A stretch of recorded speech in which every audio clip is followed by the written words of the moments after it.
26 വർഷത്തെ വിശ്വാസം, ലക്ഷക്കണക്കിന് സന്തോഷകരമായ ദാമ്പത്യങ്ങൾ. കല്യാണം എന്നാൽ കേരള മാട്രിമോണി തന്നെ. തമിഴ്നാട് മുഖ്യമന്ത്രി വിജയുമായി കൂടിക്കാഴ്ച നടത്തി ആഭ്യന്തരമന്ത്രി രമേശ് ചെന്നിത്തല. ലഹരിക്കെതിരായ കേരള സർക്കാരിന്റെ പോരാട്ടത്തിന് പിന്തുണ തേടിയാണ് കൂടിക്കാഴ്ച നടത്തിയത്.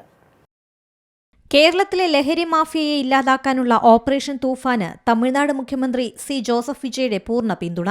ആഭ്യന്തര വകുപ്പ് മന്ത്രി രമേശ് ചെന്നിത്തല ചെന്നൈയിലെത്തി മുഖ്യമന്ത്രി വിജയുമായി കൂടിക്കാഴ്ച നടത്തി. ലഹരി വിരുദ്ധ ബോധവൽക്കരണത്തിനായി വിജയ് കൊച്ചിയിലേക്ക് എത്തുമെന്ന് ഉറപ്പു നൽകിയിട്ടുണ്ട്. തമിഴ്നാട് പോലീസും ലഹരി വിരുദ്ധ പദ്ധതികളുമായി സഹകരിക്കുമെന്നും ഇരുവരും തമ്മിൽ നടത്തിയ കൂടിക്കാഴ്ചയിൽ തീരുമാനമായി. പോലീസ് ഉദ്യോഗസ്ഥന്മാരും സെക്രട്ടറിമാരും യോഗത്തിൽ പങ്കെടുത്തു. യോഗത്തിൽ ഓപ്പറേഷൻ തൂഫാൻ ശക്തിപ്പെടുത്തുന്നതിനുള്ള നിർദ്ദേശം നൽകി. കേരള തമിഴ്നാട് ബോർഡർ പോലീസിനെ നിരീക്ഷണത്തിൽ കൊണ്ടുവരാനും തീരുമാനിച്ചു. തൂഫാന്റെ ബ്രാൻഡ് അംബാസഡറായ മോഹൻലാൽ പങ്കെടുക്കുന്ന കൊച്ചിയിലെ പരിപാടിയിൽ വിജയ് പങ്കെടുക്കുമെന്നും മന്ത്രി രമേശ് ചെന്നിത്തല അറിയിച്ചു. News desk C Malayalam news. ഏറ്റവും പുതിയ വാർത്തകളും വിശേഷങ്ങളും വിരൽ തുമ്പിലറിയാൻ സി മലയാളം ന്യൂസ് എല്ലാ ഡിജിറ്റൽ പ്ലാറ്റ്ഫോമുകളിലും ലഭ്യം.